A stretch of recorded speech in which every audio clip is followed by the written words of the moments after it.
पैसे बाळ मग शुभंकरला लाटण्याचा तुझा जो प्लान आहे ना, तो मी असेपर्यंत तरी कधीच तडी जाऊ देणार नाही. मुकाट्याने रक्कम सांग आणि तुझं तोंड काळं कर.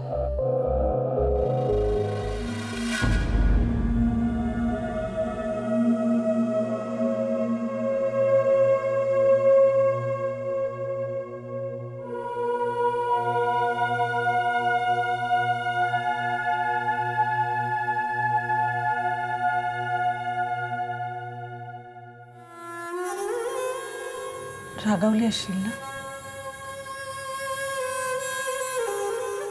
मला माहिती आहे तुझ्या स्वभावातच नाहीये कोणाला उलटून बोलणं,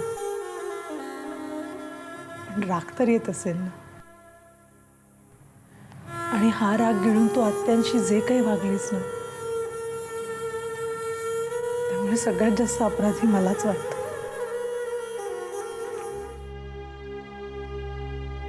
मला स्वतःला 100% माहिती आहे की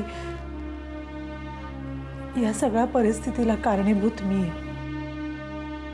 आणि म्हणूनच आत्या आत्तापर्यंत तुझ्याशी जे काही वागले त्याबद्दल मी तुझी खरंच मनापासून माफी मागते. आशू, मी तुझी प्रत्येक वेदना समजू शकते, कारण आत्तापर्यंत मी ज्या ज्या ज्या ज्या परिस्थितीतनं गेले ती परिस्थिती फक्त तूच समजून घेतलीस.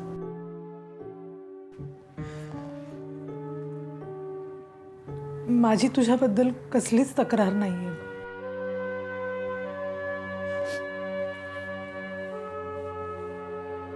तू इतर कोणाच्याही बोलण्याचा विचार करू नकोस, कारण मारणाऱ्यांचे हात धरता येतात पण बोलणाऱ्यांचं तोंड नाही धरता येत. आणि त्यातून एखाद्या माणसाने पूर्वग्रह मनात ठेवून आडमुठेपणे वागायचं ठरवलं ना, तर आपण त्याला काहीच करू शकत नाही. आणि आशू, तू हे सगळं समजून घेतलंस. आत्यांचा आतताईपणा सुद्धा आणि आमची हतबलताही. आणि म्हणूनच मला आज तुझ्याकडून एक शब्द हवाय. शब्द? हो. कुणीही कितीही त्रागा केला, कितीही वेडावाकडं बोललं, तरी हे घर सोडून जाण्याचा तू विचारही करणार नाहीस. देशील ना आशू?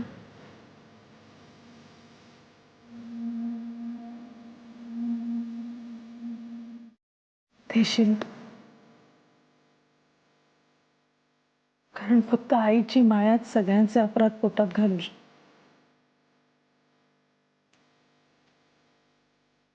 आणि त्या मायेचा पाझर तुझ्या हृदयात सुरू झालाय.